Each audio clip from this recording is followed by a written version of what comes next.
Hey friends, welcome back to the Guitar Max channel, and I have just returned from the 2025 NAMM convention.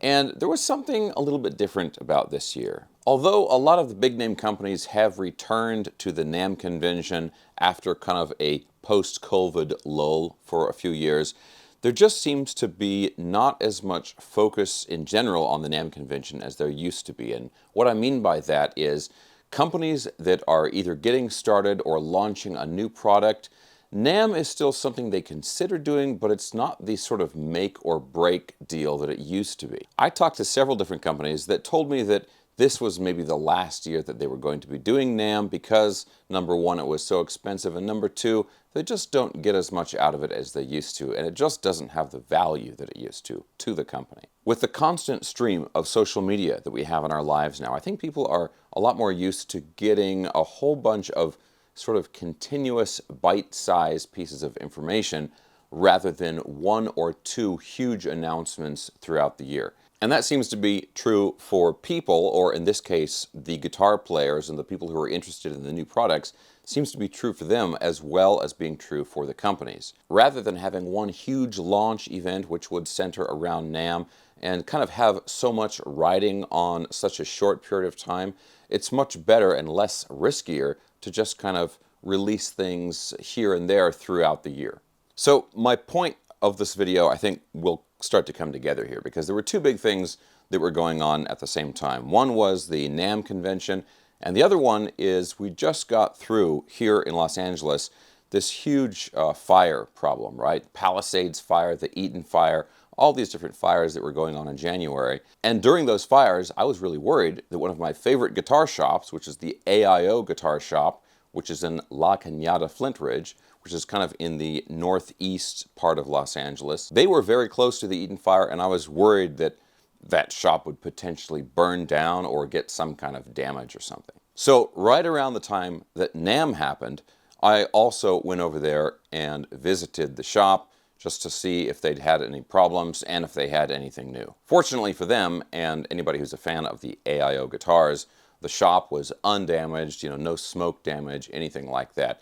They really didn't have too many problems other than some power outages. And I visited the AIO shop, and then just a day or two later, I went to the NAMM convention, which ended up being a little bit underwhelming. So that's why I'm calling this video the coolest guitar that wasn't at NAMM, because this is one of the new guitars from AIO, and they've made some cool little upgrades to this guitar, which I want to talk about. But in a weird way, even though this guitar wasn't at NAMM, it kind of represents the way things were working at NAMM this year, in that there was no huge revolution going on, but it was more just like little tweaks and little changes here and there that companies were doing. Now there is some more NAMM related stuff that I'm going to be talking about in future videos, but right now let's look at this guitar safe from the fires. So this is the AIO W400, and they've had this model for a while, but they've made, like I mentioned, a few cool upgrades to it. This is the W400 TRE. This is a trem-equipped guitar. Instead of the normal string-through body design, this has a whammy bar and the springs and all that good stuff. Now, the other thing is the pickups on here, and actually the hardware in general. In addition to some name brand hardware like the Wilkinson bridge and the Grover tuners, they've also got these CNC wound, they call them, open coil pickups. And in the past, these guitars have always had covered pickups. Now they've gone with an open coil design, which looks very different. These are Alnico pickups, and I would argue it does change the sound of the guitar slightly. Now there's all kinds of people that I'm sure will get in arguments with me down in the comments section below. Feel free, I'm always happy to discuss it. But to me, these pickups have a much more punchy and a kind of a brighter sound to them. Now the other thing here that's really cool that AIO specifically is doing is, if you look at the controls here, this is pretty standard stuff, a three-way toggle, single volume and single tone. But if you want, you can get this guitar with coil splitting. But the way they do things at AIO, right, when you order one of these guitars, they do the setup for you, like, if you have preferences, like how high you want the action, things like that, they will adjust the setup for you before they ship it out. But for an extra, I believe it's $35, they can go in and change the pot where you now have coil splitting on these same pickups. But this is sort of an optional thing that you can get it with or without. But the key here is they don't have these guitars with push-pull pots already sitting there, you know, straight from the factory. This is something that they will modify the guitar there for you at the shop. Now this guitar has a lot of other specs that I really like. It's got 24 frets. It's got a really nice ebony fretboard. Set neck, of course. It's a mahogany body and mahogany neck. And Jen, the owner there at AIO, was telling me that they changed the fretboard to a 14-inch radius. So it's a little bit flatter. And even though this guitar has kind of a very traditional look to it, these are very shreddy fretboards. The fretwork is always done really nice, but with this flat fretboard radius, it's really nice for bending and for doing fast runs. Now this guitar comes in 3 colors. I love the blue burst that this one is here, but they also have, I believe, a purple and a black burst. These are the ones with the trem. They've got some stop-tail bridges versions, though, that come in even more colors. And there'll be a link to all that stuff down in the video description below. Also, for those of you that are asking, yes, the scale length on this guitar is 25 inches, similar to like a PRS that this takes inspiration from. And the other thing I love about AIO is they're always doing little upgrades to the guitars and upgrades to their setup, which really, I think, has kind of become legendary. But the other thing is that they've been able to keep the prices down on these guitars. This one goes for $469, and that includes free shipping in the continental US. Okay, anyway, let's get into the demo portion of the video. You can hear how this guitar sounds, and hopefully it'll come through how easy and shreddy this neck is to play. All right, let's check it out. I'm going to use my Boss IR200 amp and cabinet simulator for the demo. I'll have a link for that in the video description as well. And guys, that's about a $400 piece of equipment, so I'm not using thousands of dollars of studio gear to make this guitar sound better than it really is, anything like that. Now, real quick guys, as always, if you enjoy videos like this, checking out cool new affordable guitars and staying up on all the latest news in the guitar universe and you have not already subscribed, please consider subscribing right now. Okay, let's get into the demo.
Okay guys, let's talk a little bit more about this guitar. So the weight on here. So I weighed this guitar.